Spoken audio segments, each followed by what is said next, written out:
What's up, everybody? Welcome to the LA Soccer Hub Show. My name is Gio Garcia. Today is Monday, May 10th, 2 days after El Tráfico, the first El Tráfico that happened this season.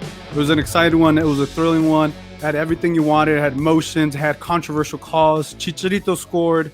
We all know what happened. We're going to recap the game. We're going to talk about that in depth. And here to help me talk about that, we got Andy Diosa and we got Alicia Rodriguez. How you guys doing? Doing well. Thanks for having us on. Yeah. Thanks for having us. Before we get started, before we even get deep into it, we just got to give a shout out to all the mothers out there and also to Alicia Rodriguez, who's a mother. So happy Mother's Day to you, Alicia. Mother's Day.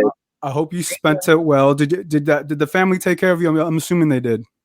Yes, definitely. I for the most part shut out soccer for the day, which I think you probably know for me is a hard thing to do, but it was also something that was needed. So had a good day with the family, ate some good food, no complaints on my end.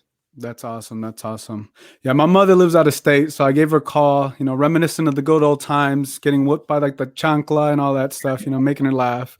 What about you, Andy? How'd you spend Mother's Day? Yeah, same, man. My mom is on the other side of the country, so make sure I called in on her and my sister and, make sure that we're good. Sent my mom some money to buy some sneakers she wanted, and so basically about it. I kind of relaxed on my own yesterday. Hey, she got the kicks. What she get? Some Air Forces or what? She's trying to find some new gym sneakers, so we'll see what she comes up with. Yeah, I know you're definitely, man. You got some style, so I wouldn't be surprised if your mom also has a little bit of swag. But yeah, obviously it was Mother's Day. There was a lot going on. Obviously, Andy and I we went to the game. We carpooled. That was a lot of fun. Just going into that, right? And we also got to see how the experience is, right, going up to the stadium, and how we drove from the side, and how not all of the parking is pretty much just taken up. But Andy, what were your thoughts going into this game? Yeah, it was just cool, man. I mean, I think we've talked about it just all the time. Like the difference that the fans make in games in general is something you can't really put a price on, but just in this rivalry, on top of just being fans back, it's amazing because we were at the stadium last year where we would have to watch these games in silence in an empty stadium, and it sort of feels like a preseason scrimmage. I mean, there's still the intensity between the two teams and the rivalry and everything that goes into it, but just seeing people back outside celebrating and tailgating and the banter back and forth between the two clubs leading up to the game, it's what makes this fun, on top of the fact that the soccer is usually pretty entertaining itself. Yeah, and Alicia, for you, how excited were you to watch this game, the first El Tráfico of the season? Yeah, I mean, obviously it was a big game for both teams coming in. I think they were in a similar mindset coming into the game, so it wasn't a situation where one team was doing really great and one team was doing poorly. I think, it was early in the season, obviously, but I think both teams, felt like they had a good chance coming into the game, and I think that helped contribute to how the game turned out. I think both teams can feel pretty good about some parts of the game, and both teams can feel not so good about other parts of the game. And obviously the victor is going to be a lot happier about, how it turned out. Definitely. Quick in the chat, we got G-Man saying, Gio. What's up, G-Man? Always a pleasure to have you on. Sebastian says, nice. Sebastian also says, save the crew. I'm with you on that. My goodness, what were they thinking there? We'll talk about that too, man. That is one of the most historic logos and everything. They want to be a global brand, but come on now. Terrible. Be local first, and then go global. Come on now. I don't know. That got me a little hyped. But Andy, you and I, obviously, you were with me doing fan interviews, and I think for me is it's always a reminder how passionate each fans are, right, and how they're so witty with when we're talking about them, all the jerseys or just different things. It's just man, this feels like the old times when we used to go to the stadiums with the fans and stuff. What did you take of that from the fan interviews? Yeah, most definitely. I mean, for a rivalry, you're gonna have, I guess, the sense of there's actually people that don't like each other, which is unfortunate, but that's just kind of natural when it comes to rivalries in sports. But along the same lines, you see LAFC fans and Galaxy fans in the parking lot interacting and just having fun before the game, and it reminds you of the community aspect of what this rivalry brings, not only to LA but to MLS. And I think one of the guys said it, at the end of the day, it's all fun and games, but we're just happy that the product is growing, the fan bases are growing, and And LA is at the forefront of showing that with such an important rivalry with two teams that really get after each other and two fan bases that are really passionate about, what those franchises are doing. So it's just really a beautiful thing to see the sport keep growing and the league keep growing as well. Yeah, and I think what I was talking to a fan after the game, he's like, I don't know how old you are, man, but he's like, I remember what they wouldn't even show MLS on Sports Center. And I was like, yeah, I don't think it was until like Beckham or whatever. And it just brought back so many memories. Like, dang, it really has grown so much. Alicia, I'm assuming you remember those times. Like, obviously now going into this game in this rivalry, like MLS is it's on Big Fox now. It's on national TV, and it's only getting better and better. What are your thoughts on MLS finally getting somewhat of the respect that it deserves?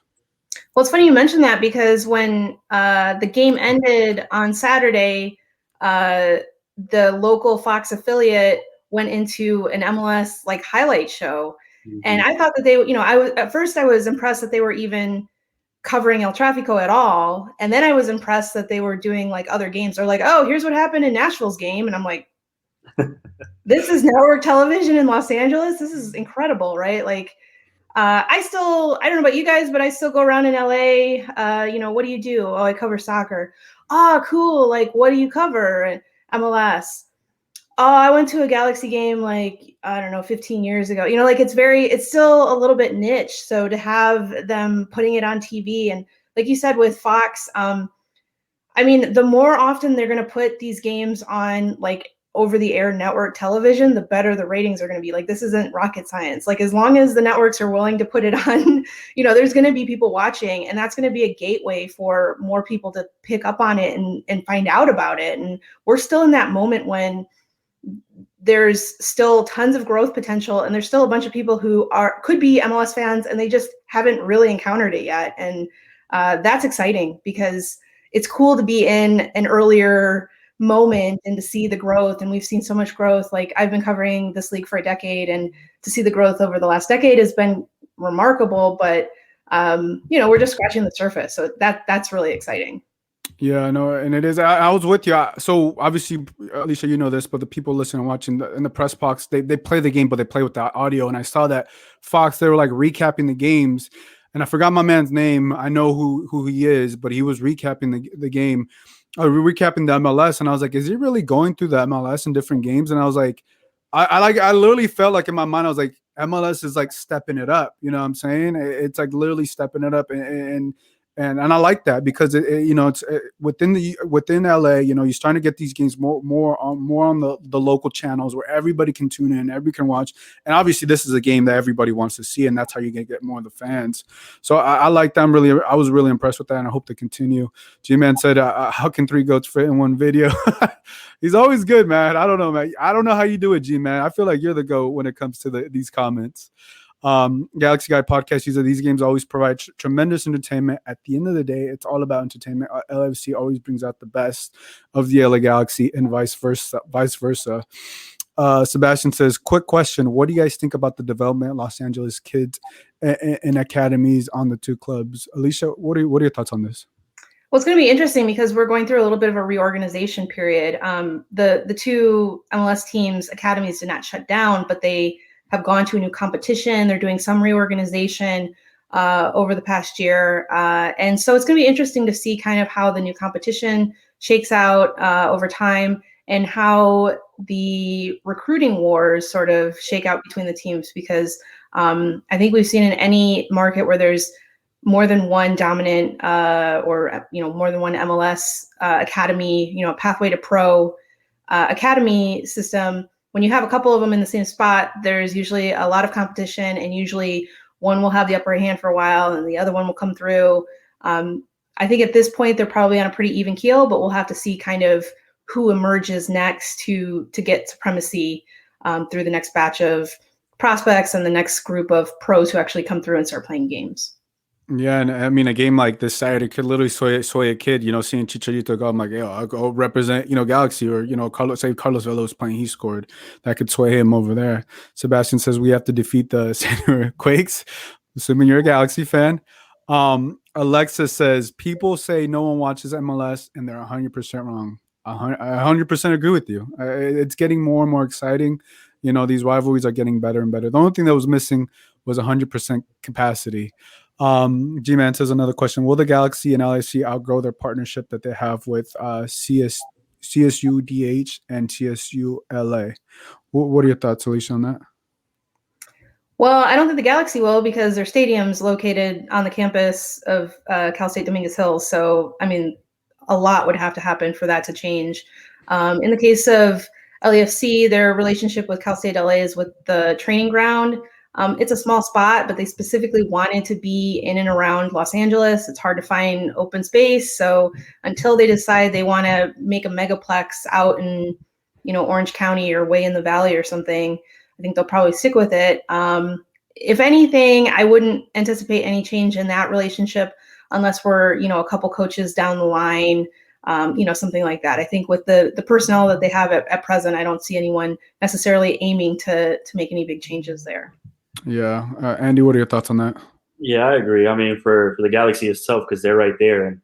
And that complex at Dignity Health Sports Park gets used for a lot of other things. I mean, the teams that go there during the preseason when the Revs come to California, the U.S. National team. So that's a really well-used complex. And on the LAFC side, I mean, they went through a lot to get that going there. Like Alicia said, it's the location, I think, is what is most intriguing about it. But it's a nice facility, and for the players and the staff, it probably does make sense that they're located there instead of something like Orange County, where it makes it a lot more difficult to access. So I don't anticipate any changes on either of those. Yeah, no. So Sebastian says, I agree with both of you guys are saying. Sebastian says, no, they're called the SJ Quacks. I apologize. I guess I was taught the wrong way. I thought they were the Earthquakes. Edgar says, Eduardo, so my bad. He says, my wish is that this rivalry becomes more like River versus Boca. Definitely LAFC needs to start winning championships. That will spark up even more. Well, I think there needs to be decades before we get into that, but I hopefully it gets to that point. And I'm sorry if you guys hear any noise in the background. They're doing some development over here next to my apartment. So I don't know can you guys hear that? A little bit, but a little bit. Okay, yeah, we're getting by. It's not a. I promise it's not a earthquake like we experienced in the game. It's they're remodeling the apartment next door to me, so we'll just have to go with it. So let's talk about this game, Andy. Obviously it was an emotional game, like we said earlier. But let's start with the Galaxy side, and then we'll go into the LAFC side. So the LA Galaxy started without Victor Vasquez, right? And I think because of his groin, and I was wondering how the midfield would play, right? So I think we got our answers to that. But what were your thoughts on how they played? Obviously, Adam Saldana played. Sebastian Lletget was up there. Grand Sir. What were your thoughts on the midfield in the first half?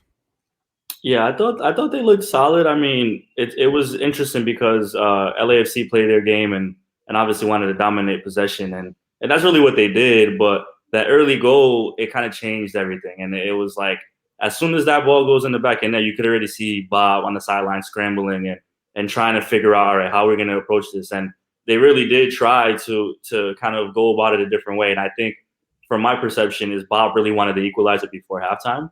He ended up playing with 3 men in the back line for a good majority of the second half towards the end. I mean, the first half towards the end before halftime, trying to push for that equalizer. That obviously never came in that first half. So I think the Galaxy held their own. I mean, they looked like they were up for the challenge. They were well prepared. Getting Lletget back out there obviously is a big boost.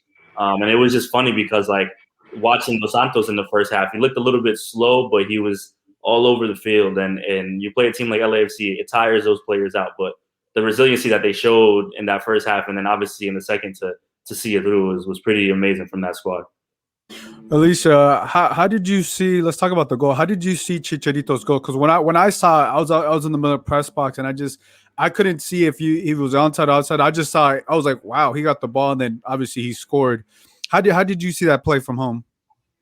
Well, there's two parts there. The one part, was it offside or not? I think it was pretty close. I mean, honestly, I don't necessarily think that that's a case where you'd say it was so clearly offside that it had to be overturned. I think it could have gone either way, honestly. And frankly, I don't think there was anything here where there was a makeup non-call or anything like that. But last year, LAFC won a game on a ball that went over the end line, and then they went down the other end and scored. And this maybe was kind of a cosmic makeup for that, frankly. And, the Galaxy fans were really upset last time. This time they're like, hey, it looked okay to me.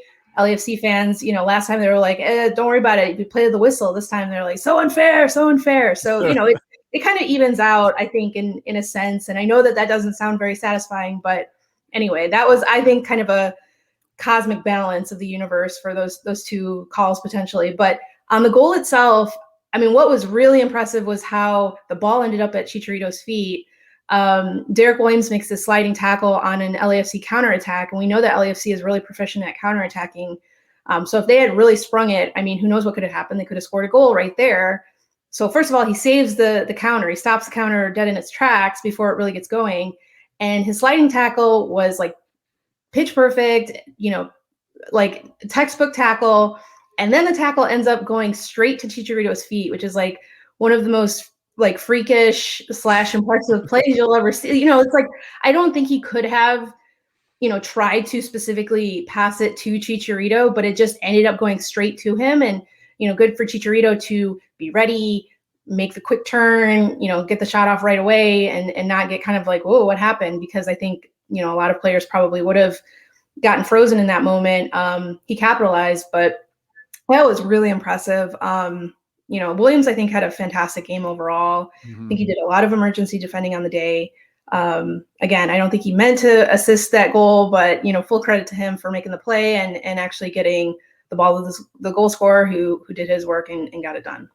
Yeah, people. I'm gonna play the goal here. I have it. People in the comments, let me know. Was it offsides? What are your thoughts? Was it offsides? Yes or no? And I'm gonna play the goal right now. Murillo stooping low, big tackle to hold it in there, and Chicharito!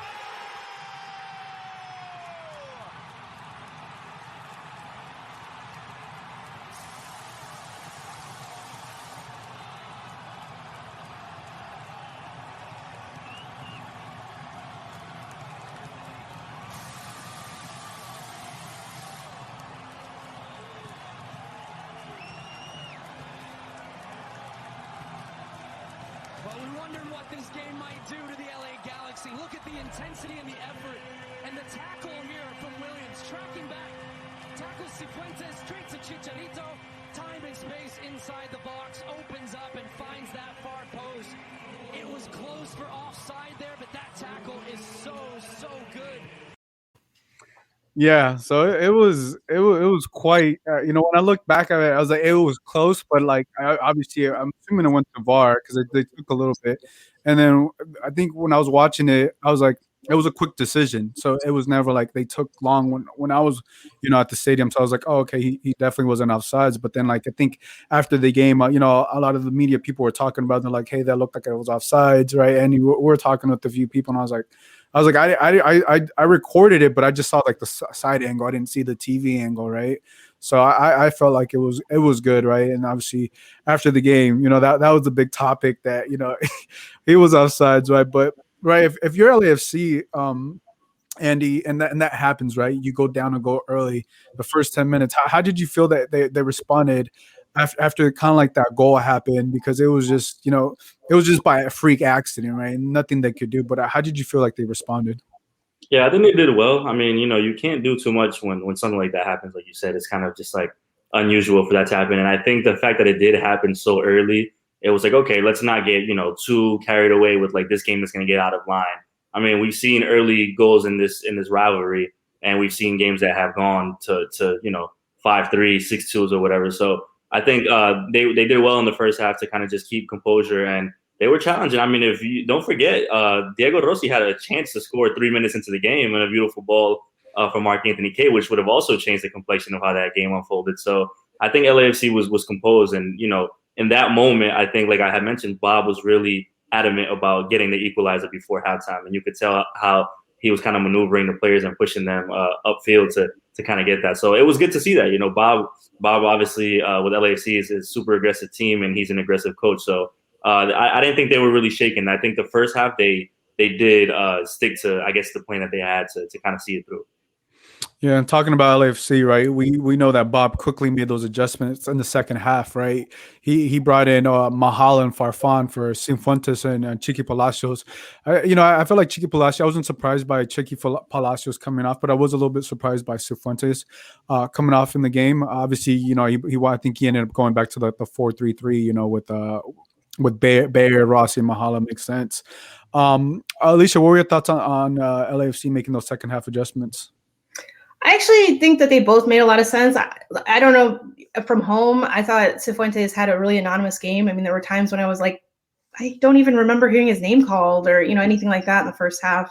I just think it was a rough day for him. Obviously, he was the player who was tackled on the first goal for the Galaxy. It seems like Palacios is maybe having a bit of a rough start to his season. I think Bob maybe hinted at something after the last game too, saying, "Oh, we need to step it up a little bit." And he's been on Palacios's case in the past, and of course, Palacios did really well in the CCL, run to the CCL final. So it's not like he's just stinking up the joint. But I think there are games where Bob isn't really impressed with him. It seemed pretty clear that was what was the case in this particular game. Bringing on Farfan, who left back is his natural position, but there's a segment of the fan base that wasn't too impressed with his play at right back the last two games. I thought he did pretty well, honestly, but I thought in this game at left back he did really well. He had some really good balls, to try and spring scoring chances, and of course LAFC were chasing the game at that point. The winning goal didn't come on his side, right? It came on the opposite side of the field, so I don't think you can really blame him for what happened there. So I think that those were smart moves that made sense. And it was one of those situations where, in the Galaxy's case, I think they took a really early lead, and it's not like you say, okay, we want to take a lead late. I mean, you want to take a lead wherever you can take a lead. But I think they took a really early lead, and I think they kind of naturally were like, okay, well, we need to get into a shell and defend deep, and they went way too deep. There were like 20, 25 minutes of the game in the first half where the LAFC had complete control of the ball, and the only thing that the Galaxy could do was to get into a passing lane or to clear it quickly. They were not playing the ball at all. And so that was a problem, and that was something that they needed to fix. And so LAFC they did a really good job putting in the pressure. But they just didn't have the rub of the ball, the rub of the green. They didn't have the luck their way, I think, in a few cases, and it cost them. Yeah, not just that, and also I would say Jonathan Bond was probably part of the reason why LAFC wasn't able to capitalize on some of those opportunities. Like Andy, you mentioned the going into the third minute. I think it was Jonathan Bond who came out on Diego Rossi and kind of made him adjust his run, because if Jonathan Bond didn't come out off his line, then Rossi could have had a clear shot. What were your thoughts on? Obviously, he got man of the match by the LA Galaxy and the fans. But what were your thoughts on Jonathan Bond as we were watching the game? Big time, big time. I want to come on record and say what I said 2 weeks ago at the first game of the Galaxy season down in Fort Lauderdale, which I was at. I tweeted he's going to be in the conversation for goalkeeper of the year this season. And I said that from the first game. I think he stepped in well. He was up for the challenge again, and that's what you need in rivalry games. I mean, he made that huge double save somewhere around the 30th minute, which was amazing how he gets the deflection off Rossi, and he gets right back on his feet. And Latif strikes that ball really, really well towards the top, the crossbar, and he gets up and blocks that too. Bond has been, I think, the most important offseason acquisition for the team, behind Greg Bandy, obviously. Like I've mentioned, he's formed a good relationship with the team. You could tell that the players are really bonding with him. No pun intended on that, but he's really shown great qualities. And coming off of the last few seasons for the Galaxy, where we've mentioned the defensive lapses, and we don't know necessarily if this is a great problem that he's the league leader in saves, but he's making the saves, which is the important part. Galaxy are gonna fix their problems in the back little by little. But when you have somebody that's that secure, which is what he's shown in these first 4 games, it's gonna make them a lot more comfortable. So all the praise for Jonathan Bond. He's been amazing. Yeah, no, I mean he had a solid game, and obviously it's unfortunate he's been scored on, but like we've talked about this before, we don't feel like those are on him. But yeah, another player that I felt also had a big game was Joel Araujo. Alicia, tell me what you saw from Joel Araujo in this game. Yeah, I think he's been a little bit uneven to start the season. I think that's maybe a feature of his game. I think he has some good moments and bad moments, but I think by and large he was really good in this game. Along with Williams, I think he was making the most kind of headline grabbing, emergency defensive plays that were really like he was getting the foot in on the cross. He was stripping a player along the sideline before they broke free to really spring a counterattack, things like that. So I think it was a good performance from him. To me, I really would like to see him just like settle in at right back. I really don't want to see him get moved around the field. I don't think that does him any favors, honestly. And I think if he just gets more time to like really hone his position at right back, I think that'll help him a lot. But there are going to be a few moments every game where you're like, whoa, what are you doing, buddy? But I think overall, I think he had a good game in this one. Yeah, he definitely stepped up, and I think he was definitely him and Chiqui Palacios always battling out. He definitely, outbeat Palacios in a couple of those one-on-one matches, and you could tell how motivated Julian Araujo was. And I felt like if the LA Galaxy were going to be successful, was because of Julian Araujo and being able to shut down some of those offensive threats on that right side. Another player that really impressed me was on the LAFC side was Diego Rossi.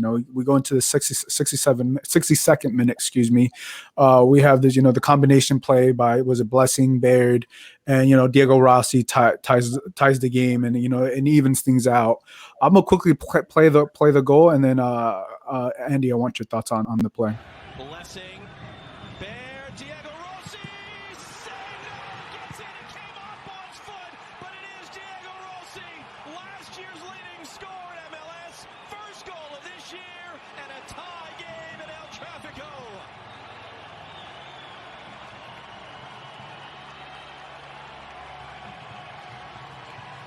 Well, never mind defending the rest of the game. How about defending another 30 seconds? You felt the energy coming. You felt the pressure from LAFC. Wonderful little combination. Rossi plays it, continues his run, gets him behind. How about the touch from Corey Baird, though? Recognizing, almost playing as a point man there. Just a little deft touch with the outside of the boot. And then Jonathan Bond has come up with countless saves on the night. And Rossi finally finds a way past with the left foot. Good low finish. Keeps. So I mean that was a smooth touch by Corey Baird, and then Diego Rossi rarely misses from there. What were your thoughts on that goal? It's pretty, man. It's a very nice goal. That's textbook soccer right there. Team link. Everybody kind of touches the ball, and I think the most impressive part for Rossi on that goal is he was in the play prior, like he was in the build-up as well, and his off the ball movements. It was just a subtle run. Speaking of Araujo, he kind of just sneaks right past him slightly, and that's what gets him into position. He's great, man. He's the focal point for this LAFC team right now, with obviously Carlos Vela still sidelined. And this is only a second game of the season, but I always say this with the Galaxy and LAFC games: you want these players that are ready for these big moments and are ready for the stage, the intensity. And both coaches obviously talked about that going into the game. Diego knows what it is to play against the Galaxy. He knows what it is to score goals against the team. He scored many of them already. So it's one of those things like you can't lose composure just because you're down 1-0. And that was the moment that you saw LAFC finally break that wall down. I mean, they were still knocking on the door the whole time.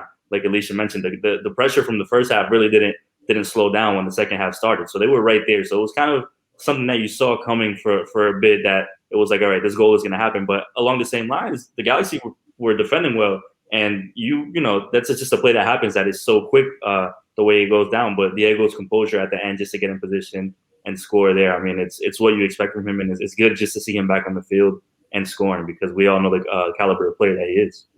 Yeah, no, I mean, it was a good goal. Quickly here, Sebastian's he said the Galaxy defense was atrocious. I don't know if I agree with that. He says, what do you think the Galaxy need to increase the defense? I think it's more games playing with each other. You still got a lot of players moving around the parts. G-Man says they can capture the alligator that was chilling at the Toronto FC practice, and the Galaxy defense would be 5 times better. It's weird, Galaxy, because I thought the defense was actually like, this is the most solid game. Me too. They're coming off a 3-0 route in Seattle where Vanny was like, these guys need to step up. And one of the most important things to me about this week heading into the game was that Vanny mentioned that he would like to get a clean sheet in Tráfico. And that was like kind of like head scratcher to me because I'm like, you're coming off a 3-0 loss in Seattle, and teams have been scoring on you. The Red Bulls scored, Miami scored. Like you're talking about a clean sheet against LAFC, and for a good hour they were looking like maybe they could do it. So I thought the defense was pretty up to par. I think Greg had him motivated for this game more than I've seen this season and in the past year, I guess. Yeah, I would say if you have a question, Mohammed, I apologize if I butcher your name. Go ahead and just drop in the chat.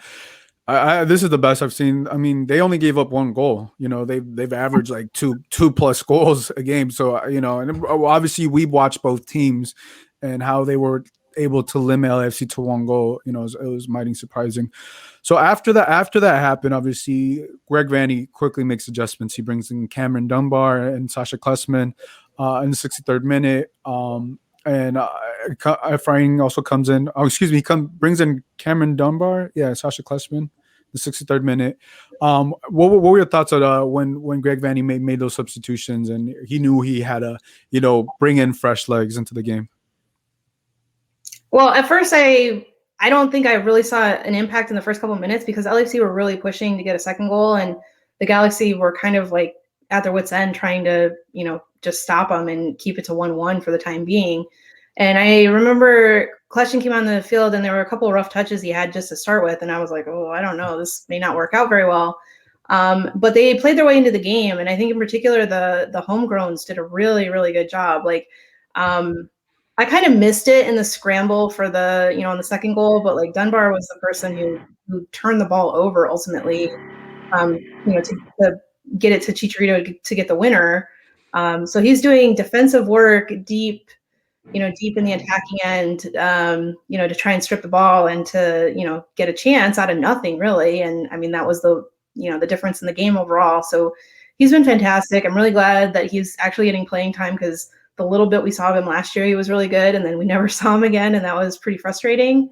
And then for Efrain, this was definitely his best, you know, shift of the season so far. I thought against Seattle, he was really disappointing. I don't think he really did anything on the day. And I think to an extent, he probably didn't get the role he ought to have against a really difficult opponent. I think he was put in a tough position in that game. But in this one, it was basically like hold possession, try and get us some more chances, like do what you do, you know, and make sure that we get to keep the ball a little bit more. And he did that. And I think he did a really good job of you know, pushing the ball upfield. He didn't cause any, you know, really great scoring chances himself, but just in the ability to hang on to the ball a little bit, he helped them quite a bit. And so that was really promising from him because I think people are expecting a lot from him. Like I said last week, it was a little bit not so good. So to have a stint like this, I think was really promising. And yeah, it's the kind of thing where like you can debate, you know, whether the Galaxy deserve to win, but I think like almost to a man, you know, just about to a man, you can like point to like that guy did a really good job. Like that guy did his part. You know, he made this one play that was really outstanding. This guy stood on his head all day, and you know they came together and did what they had to do to get the win. So I think in that respect, it was a really good day for the Galaxy. Yeah, no, it was definitely a good win, and obviously everything you mentioned about Franny, I agree. He definitely had an impressive, you know, a game or 20 minutes when he came into the Hugo Lopez says, "Wait, bring back the LAFC versus Galaxy fan." We will. We'll probably have him on tomorrow. He said, bring him like the latest you had on your last stream. He's like, I'm dying to see the reactions. We got the banter does not stop. You know, the banter. That's what I love about this rivalry. It continues. It continues even after the game. But Andy, I wanted to ask you about obviously Kim Moon-won. He came into the 70th minute, and Danny Masevsky. Those were the adjustments that Bob Bradley made. What were your thoughts on bringing in Bob Bradley bringing in Kim Moon-won into a derby and this being his first experience in the MLS?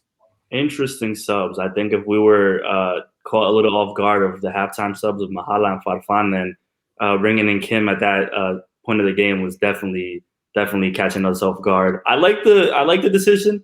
I think I've said it before. I mean, we're 4 seasons in, and sure, we're going to put all the weight of this game on the shoulders of these two teams until they play against each other again in August. But we have to remember that it is the 4th game of the season, and both these coaches are still trying to figure out what they have to work with. So I do like, giving him a chance. They brought him in. He was obviously a big deal signing, and we hadn't seen him. So I think for him getting his debut on that stage it's pretty cool. Just giving him a little bit of confidence, because it does a lot for players when they get those minutes, especially against in a rivalry game. But Bob said it's kind of unfair to even judge him off of his performance in that game because of the stakes of how quickly it happened. I can't say that I saw anything that I was taken away with, and I can't really say I saw that he was terrible. I think he went in and was very anxious to get involved, and sometimes those, I guess, emotions may get the best of you. But it's just good to know that they have that option defensively, where they're still trying to really figure out what their best ideas are, what their best subs are. So I liked it. In all, I didn't expect to see him at all. I think we talked about that at the stadium. That was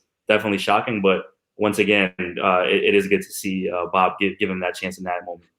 Yeah, one thing I will say, speaking with Steve Hahn, who covers the Korean national team. So, we ran into him as soon as we got into the stadium, and we saw that the list of the right, and we saw that Moon was going to be on the bench, and I told him, I was like, hey, your boy might get a chance to play, and this was his words. He was like, you think he's going to play in a derby? Like, you think that's going to be a first game? And I was like, all right, maybe you're right. Like, I was like, maybe you're right. You don't know Bob. Yeah. You're right. And then so I'm like watching the game, and then I'm like, yo, Kim Woo-mon's coming in. I'm like, well, who's he going to come in for? Like, Tristan Blackman, or, I was just surprised that, Eddie Segura came off, and you put Kim Woo-mon. And I thought it was because of an injury or something. Obviously, Bob addressed it afterwards, and it wasn't. I just thought that was interesting. So many of the defensive changes, because I don't think they were necessarily struggling on the defense. I felt like more offensively was where I think the changes could have been made. Right. I think that's where I was looking at. I don't know. Obviously, I'm not there on the field with coaching stuff, but looking at the game, I was like, I don't know if the defense is where the adjustments needed to be made. Alicia, what were your thoughts on that? Yeah, I mean, I would agree, especially because the center back who stayed on the field ended up, coughing up the ball for the go-ahead goal. So, I mean, it backfired big time. But, I mean, you don't make a sub saying, okay, who's the least likely to screw up big time, in the key moment. Like, that's not how you coach. So, I agree that to me, it doesn't make a lot of intuitive sense necessarily to say like, oh, of course, Eddie Segura has to come off. Like, he's steady Eddie. He's somebody who plays almost every minute of the season. And then in kind of the biggest moment, you're like, well, you're the sacrificial lamb. You got to go. I think he just really wanted to put Tristan in the middle. He really likes Tristan Blackman as a center back, and he's like determined to make it happen. So he did. And I thought that Kim had a pretty good debut. He clearly was very willing to go forward. I think that's probably going to help LAFC a lot in attack, and especially at this moment where the attack's not really like fully clicking. Like, if you get another body up and able to, progress the attack, hit a few crosses, things like that, like he may be able to help them kind of unlock things. Defensively, we didn't see that much from him, so I don't really think we can really make a good assessment. But considering how, crazy the moment was, I think he did pretty well in his debut. But yeah, I mean, in the end, the reshuffle of the backline didn't work. But you can't really predict, well, is my player gonna try to dribble out of something in the corner and give up the ball and then it's all over? Like, I mean, that rarely happens either. So I don't know. Yeah. I mean, looking at that final play, it was very interesting. Andy, I know you have a background. You're Colombian, and we were talking on the way to the game, and you knew about Jesus Murillo. So tell the people a little bit about your background, and obviously you're from Colombia, and how long you've been following the Colombian players out there. Yeah. With LAFC is interesting because both Jesus David Murillo and Edward Atuesta played on the same team, which is the team I root for in Colombia, Deportivo Independiente Medellin. So I've seen these players play in obviously in the Colombian league and seen them play in big moments. They both were part of championship teams there, luckily, which obviously boosts their resume when they get signed to a league that maybe nobody really knows about them. Atuesta, we always knew was going to be good. Atuesta was a player that came through the program, and we knew he was going to be a solid player. And I'm just glad that he's growing the way he is in MLS. The Murillo part to me was very iffy, just because I think that in Colombia he was not really considered a good defender, and the way that he gets his accolades here in MLS is like wow. But I did tell you the way when he got here, he's definitely grown. He's grown a lot, and I've seen qualities of what he's shown here that he definitely did not show when he was down in Medellin. But end of the day, he's a tall center back that is aggressive and quick with his feet too. So that that definitely boosts him. But I told you in the car, man, like he has some lapses, and as soon as I saw that goal, I was like, man, it's exactly what I was talking to Gio about a good 2 hours ago. It's just how it happened that way. It was crazy that because you were talking about like that you were surprised that LAFC got him, and I was like, well, obviously I don't know like Colombian players like you do because that's your team. You watch them, and you had said certain things that you were surprised that they made that signing, and lo and behold, he's the one that commits the mistake and kind of to a point proves your point of what you already knew essentially about him, right? And we looked at each other, and I was like, you definitely know something I don't know. You know a lot more than what me or LAFC definitely know. And then so obviously that's why I'm asking you. So is this something that has happened before with Murillo? I just think that it's the position that he came in is really kind of trying to fill a void that we mentioned. The Walker Zimmerman thing kind of threw LAFC's back line into a loop. And I feel like they've tried to consistently have a back four that they've wanted to count on. And I think in the past few games and going into last year too, we've seen them really move around and try to figure out, like Alicia said, do we want Tristan out? Do we want him in the middle? Do we want to play Eddie as more of a defensive mid and throw somebody else in there? Mohamed El Maner and all these names that they kind of just scramble around. And it's like they haven't really solidified that back line as much as we thought they have. I'm not going to say that Murillo is not a good player. He's a good defender, but I've seen those lapses and those moments in other games as well prior to. So it wasn't really surprising. I was just honestly shocked more so than that. I think I told you at halftime was the fact that Bob was playing with three back and he was giving Chicharito and Murillo the open field. And I'm like, that's a recipe for disaster, which quickly changed in the second half. But I kept watching Chicharito kind of off the ball, like trying to get into little spaces. And I'm like, if a ball goes to Chicharito's feet and he kind of just kicks it one way a little further, it's a wrap for him. So I don't want to, like I said, I'm not going to trash the guy. I don't think he had a good game at all. And obviously the last play or the last goal, it's going to be a stain on that, but he's played well for LAFC in the time that he's been here. Obviously that's the reason why they locked him down. I'm just, I wasn't completely sold on the move, and it is what it is. I think having him next to Eddie Segura, having two Colombians that really relate to each other and kind of know each other is very beneficial. So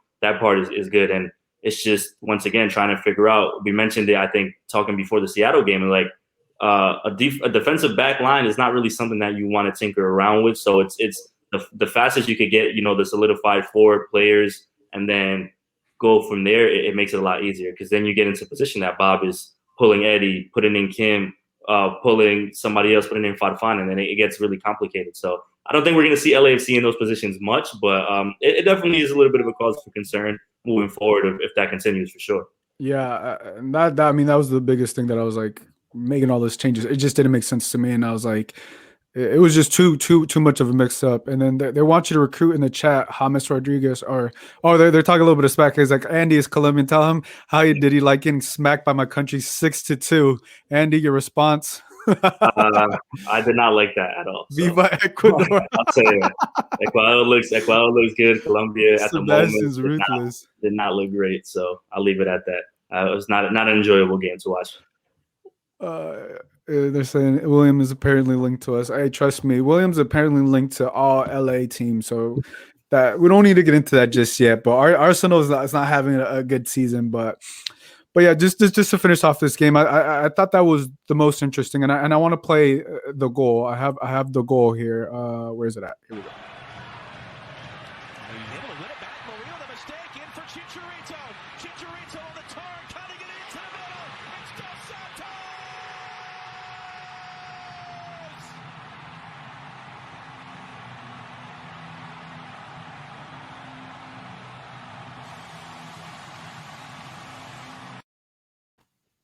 So that the goal happened in the 79th minute. Kim Moon and Danny Musovsky, Kim Moon came in front of Eddie Segura in the 70th minute. So 9 minutes afterwards, and obviously we're not at practice. We don't know how much time those guys have with each other, right? But we haven't seen Kim play. Like, it's different playing in practice than playing a game, right? And when you make those switches, is that something the LAFC was practicing this week? I'm assuming so, because it's not something you're just going to want to throw out there and try, right? But it's just something. I don't think that's something you want to test something in this game, right? And I don't think the defense was at a point that, like, hey, we need to do this. But to credit to the LA Galaxy side, they took advantage of it. Alicia, when you saw that goal and you saw Murillo give it up, what were your thoughts on Chicharito and then Jonathan Dos Santos scoring on that? Yeah, it was a heady play all around. Like I mentioned earlier, Dunbar, put the pressure on Murillo and got him to cough up the ball, got it quickly to Chicharito, who really had no angle. I'm pretty impressed with the fact that Chicharito turned, got around a defender, hit the cutback, and then I forgot about Efrain Alvarez, like basically dummying it or kind of ushering it over to Jonathan Dos Santos to hit one time. And I mean, that turned out better, because if Efrain had taken it, it probably would have gotten saved. But the fact that he let it run on to Jonathan to just slam it, that meant that Pablo Cisniega had really no chance. So, yeah, I mean, I think just heads up play by the Galaxy all around. I think credit to them for just being ready. Like, I think the 2020 version of this team, they would not have gotten to steps 2, 3, or 4 of that play. Like, they would have screwed something up along the way. And the fact that they were in sync, they knew the next play that was coming in the sequence, and they were able to execute is really impressive from them. So kudos to them for, again, taking advantage of like the one really, really good look that they had in the second half, and that making the difference in the game.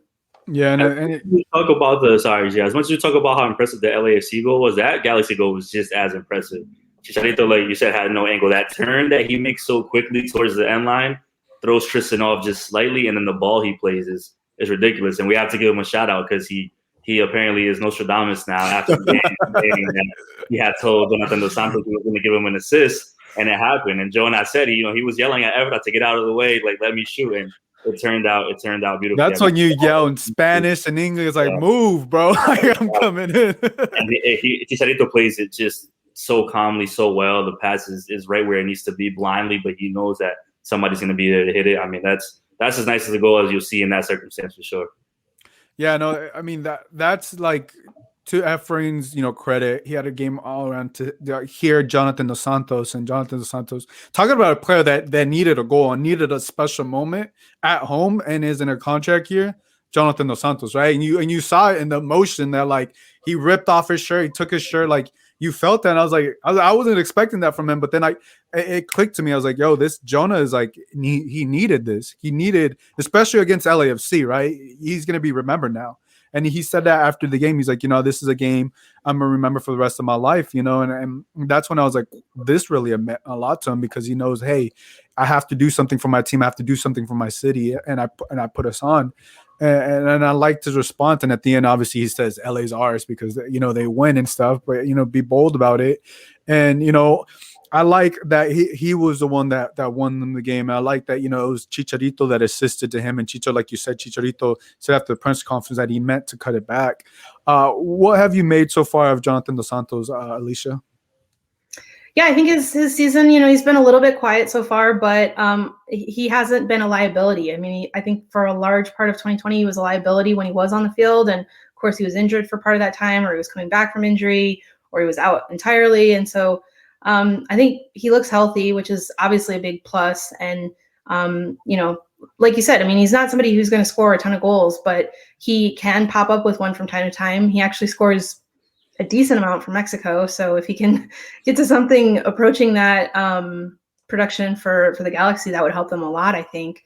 But right now they don't need his goals necessarily, except for, once in a while. So, yeah, I mean, I think, and also he's somebody that, he's been playing with some really young defensive midfielders, right? Like, he's been playing with Adam Saldana, and he's been playing with Carlos Harvey for the most part. Against Seattle, he played with Efrain Alvarez. And that's kind of a tough spot for a veteran to be in. You have to do a little bit more of the directing and water carrying for those young guys and kind of get them up to speed and everything. But I think, they've done a pretty decent job of that so far. So credit to him for stepping up. And, he hasn't been talking as much as Chicharito, obviously, publicly about, this, I have to get right this year. This is a big year for me. But it's clear that he's also in a similar frame of mind. Like, he's gonna give it his all. He's not here to just coast by in the last year. He's here to really perform. And one of the problems last year with the Galaxy was that like all of their main players underachieved. So even if the players like achieve, then they're going to be so much better. And so far they're doing that and maybe a little bit more. So if they can continue to do that, then that should help the Galaxy's cause a lot. Yeah, and I mean and this is what you want from your captain, right? And this is what you want from Jonathan Dos Santos, especially in a contract year. So right now they have the LA Galaxy in the Western Conference number 3 with 9 points. After 4 games, it's looking good for them, right? On the other side, LAFC, they have 5 points. Then they travel this week in another tough game against Seattle, the best team, I believe the best team in the league, right? They're number 1 in the Western Conference. We saw what they did to the LA Galaxy, and we don't know if Carlos Vela is going to be available. And I think that's the biggest thing, right? Because they're missing their playmaker. They're missing Carlos Vela. They're missing. You saw, and if Carlos Vela's in this game, then it's probably a different story for LAFC, right? But I think moving forward, I don't know if we're going to see Carlos Vela against Seattle, because the only reason I say that is because of the turf. And if he's dealing with that quad, and we know how the game is a lot different in Seattle, so I wonder when we will see Carlos Vela, and obviously that injury is a lot more serious than that we initially thought. Annie, what are your thoughts with LAFC moving forward? These next couple games, this next game potentially without Carlos Vela again. Yeah, I mean, it's kind of interesting that Bob clarified that it was a minor injury at the post-game press conference, which everybody kind of had a nice reaction to that, because they're like, minor doesn't mean missing 4 games, but it's one of those situations. Let me just put this clear. When Bob says minor, it's never minor. So go ahead. Don't mean to interrupt you. So, I mean, it's interesting, man, because like Alicia said, the attack is what we're used to seeing from that LAFC squad, and it just hasn't been up to par. And we talked about it after the game that perhaps this team is not as deep as we always like to say, and maybe that's just the effect of not having Carlos Vela on the field. But it's like, when we talk about all the subs they made, they were mostly defensive subs. There was not really a big change besides putting Mahala in there in the beginning of the second half that really gave him a different look in attack. I mean, Danny Mazowski, I can't remember him actually having moments in that game. Maybe I kind of spaced out at the end because I was too busy watching Efrain Alvarez meg people and do bad things. But in the case of LAFC, it's like now I think this is a good thing for them, because they're going to start feeling this pressure that they may not have ever felt this early on. Like, they're used to having these successful games and these successful starts, and this is not the start that they obviously want to get off to, and not having their star player on the field. So this is going to put a lot of pressure on Bob. It's going to put a lot of pressure on the players. I mean, I'm sure they're not feeling well after losing the game the way they did, and then having to travel up to Seattle, a team that they just played 2 weeks ago, that they didn't really get much from them. It's always a hard game when it comes to playing Seattle. So it's a tough opening schedule for them. The results haven't been going the way. It's going to be interesting to see how they react. And I think that the narrative of that DP spot and that needed striker that perhaps they could fill is going to keep coming around the more that this progresses, where maybe Vela's not on the field. And if he is on the field, then we have to kind of consider it like, hey, it's really going to be his first game back, the game that he does play, because he played all of 20 minutes against Austin. So it's interesting, because even on that goal that the Galaxy scored, the first opening Chicharito goal, when Sifu was trying to break out of his attack, I thought instantly, if Vela's on the field, that ball goes automatically to the right. And Sifu had a hesitation of like, where am I going to go with it? And as soon as he hesitated is when Derek Williams slid in. So like you said, if Vela's on the field, it changes the dynamic of that team. And I think right now they're missing him way too much. And I think the team is good enough to show qualities that they could play without him. But right now they haven't been doing that. Yeah, and quickly just answer some chat questions. We don't need Jonah to score a ton of goals, but we do need someone else who scores. Can't beat Chicha, I agree. Anthony says Vela might get minutes this week, Bob said. I don't recall Bob saying that. What do you guys think? We're the ones who talked to Bob, so yeah, we're the ones that talked about. I don't think Bob said that. Bob wouldn't even say that, to be honest. But thank you for your comment, though. What do you guys think of the Cali Classico? I'm not trying to be a hater. I'm not trying to be a hater. Yeah, no, I'll answer that quickly. I respect the history of the Cali Classico. I know the history of the LA Galaxy and San Jose, but to me, nothing It's a different vibe when you talk LAFC, LA Galaxy, because it's LA. It's LA. That's where I'm more excited. But I do respect the Cali Classico. I do like it. I do know the history, but I know the rivalry is more intense, and I know Galaxy fans don't feel the same way. They feel like they have other rivals. Totally understandable. I get that. But I think when you talk about LAFC, this is a game that you're like, oh, we have to beat them. We run LA, right?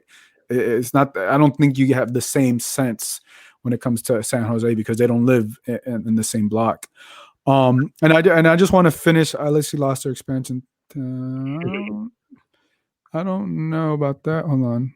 LAFC lost their expansion team. Tam, welcome, welcome to MLS. Well, yeah, I mean, trust me. Yeah, after the expansion money, things get interesting. You have to be a lot more creative. So I want to play this. We're gonna play Alexi Lawless's thing after the game, and I want to get you guys' thoughts.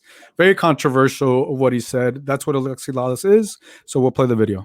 Greg Vanny now in charge of the only club to win 5 MLS Cup titles, but the Galaxy have dipped as of late at the same time that LAFC has burst onto the scene, not just here in LA, but across North America as well. So right now, who is winning, Lex, that battle for Los Angeles? All right, I preface this with a couple of things. Number one, don't kill the messenger. And number two, the great Janet Jackson said, "What have you done for me lately?" Okay, number one, stars, the Galaxy, Chicharito, Zlatan, the Dos Santai, Ashley Cole, LAFC, Carlos Vela. Galaxy win this one. Success, Galaxy have missed the playoffs the last 3 of the 4 years. LAFC, playoffs all 3 years, CCL final, Supporters Shield, best regular season in MLS history. Stadium, all right, don't kill the messenger. The bank is steeper, it's louder, it's more intimate, and by the way, it is in LA. The brand, look, I go around LA all the time. I see a lot of LAFC gear out there. It is cool, and it is still new. And then relevance. All right, listen. The Los Angeles Galaxy, yes, they are a global super club. They are the Blue Bloods, but in Los Angeles right now, there is only one super club, and it is LAFC, the Nouveau Riche. One super club, and it's LAFC. What? What? Alicia, your thoughts quickly, and people in the chat. Let me know you guys' thoughts. Well, I think it's actually pretty finely poised at this moment. Like for me, I mean, I know what Alexi's doing. Like he's trying to be provocative, so we talk about it, and I totally understand that, and I respect the game. But I think realistically speaking, it's pretty balanced, honestly. I think, LAFC is kind of settling into the post new smell, new car smell era, and we'll have to see what happens from here.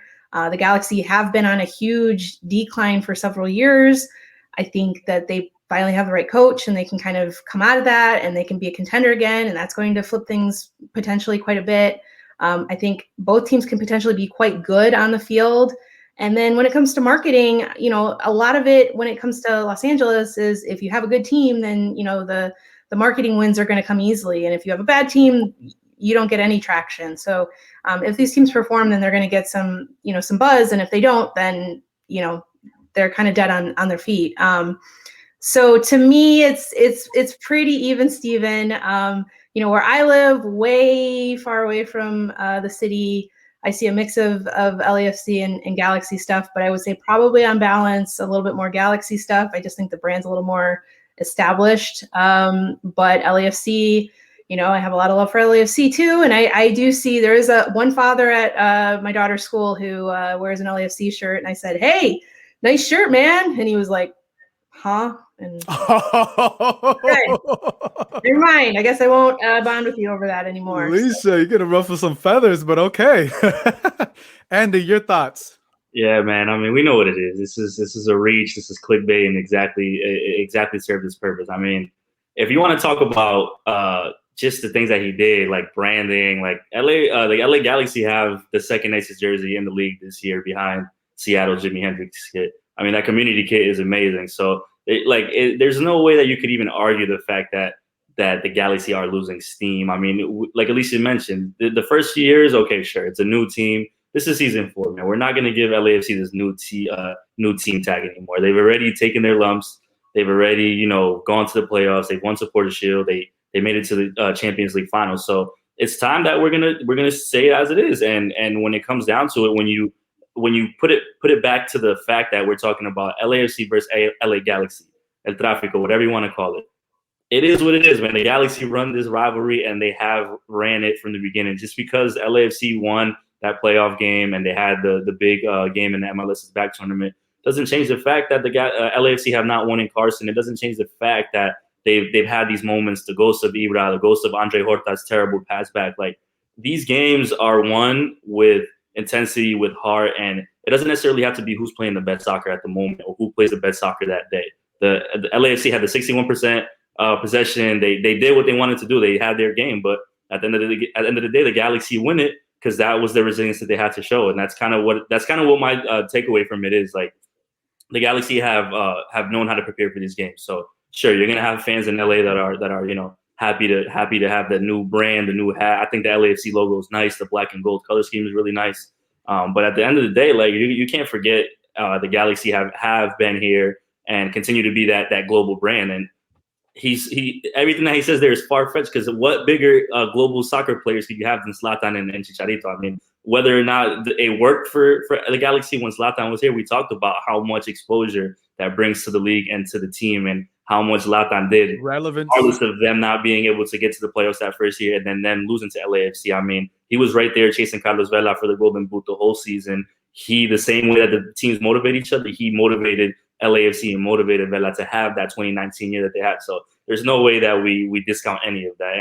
And the whole Carson LA thing is a conversation for the fans that has no significance in any actual circle. So I mean, LAFC for sure. Like, the fans know that LAFC applies the pressure, and just because they had that great 2019 and supported Shield and then beating the Galaxy finally in that playoff game is always going to go a long way in the conversation. But if you take a step back and look at the big picture, there's no way that you mentioned that the LAFC has the edge on the Galaxy really in any category, because I don't see it that way at all. Yeah, what I will say is there's not one, there's two. I mean, you can't have one without the other. Like, you know what I'm saying? It's like what Galaxy were here before, right? They have the history. They did everything prior to LAFC. But what I will say, once LAFC came into town, I've started to see a lot more Galaxy jerseys. Like, when LAFC came to town, it was like the pride, like, I represent the Galaxy. No, I represent LAFC, right? Like, if you were a true G, quote unquote, right? If you're a true Galaxy fan, like, you rocked your jersey. Like, you're rocking your jersey. Like, I'm rocking my jersey. I'm a Galaxy fan. The pride, that's what I noticed. Like, I never noticed how many Galaxy jerseys were within the city, right? And that's the thing that I noticed about this rivalry. But I don't know. I don't think there's two. There's one super club. I think there's two, and they push each other, right? Obviously, I do see a lot more LAFC stuff out there, But I wouldn't. And you mentioned Zlatan. Zlatan made not just LA Galaxy relevant, it made MLS relevant in Europe. Yeah, I remember, like, I would post like a Zlatan video or an interview that'd get like 5,000 views, like, because it was Zlatan.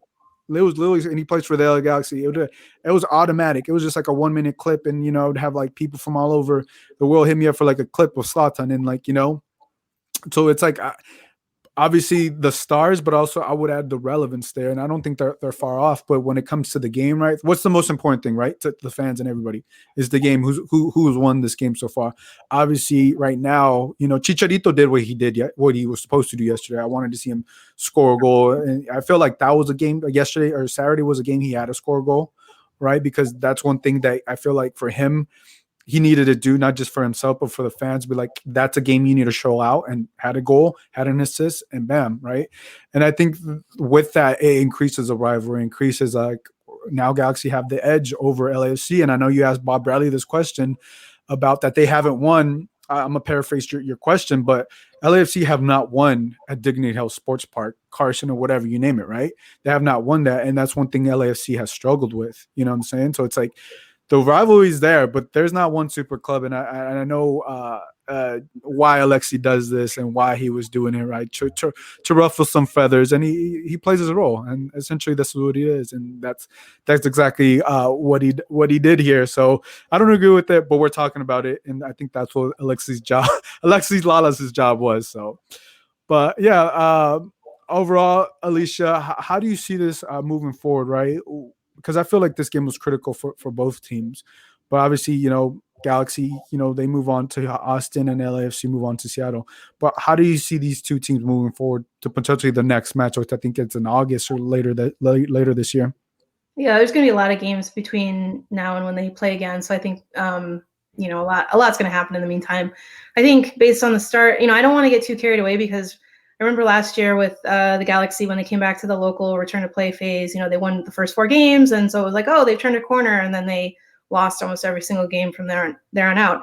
I don't expect it's going to be like that again. I think that Greg Vanney knows what he's doing, and I think that they have actually turned the corner this time. But of course, you never know. We'll have to see how the games turn out. But suffice it to say, I think both teams are good, and I think they're going to be. I don't necessarily think that they're both going to be at the top of the standings, but I think they're going to comfortably be playoff teams at the very least. And so I think that they're going to continue to win more games than they lose. And it's going to be interesting to see what happens in the summer transfer window. If either team is going to bring any new players aboard, they might both be pretty close to the limits, but you never know. Maybe spring a surprise trade or something like that. But yeah, there's a lot of games to go. We'll probably 15, 20 before we get to the next one. So we'll have to see what happens. But no, I still think that the Galaxy look like they're doing pretty well. I think LAFC have some things to work out for sure. But I think at their core, they're a good team, and I don't think that they're going to fall apart. They just need to fix some of the things that are ailing them right now. And I think we may see 2 very good teams come into the next meeting between them. And if that's the case, then I hope it will be, and I hope it'll be another good game.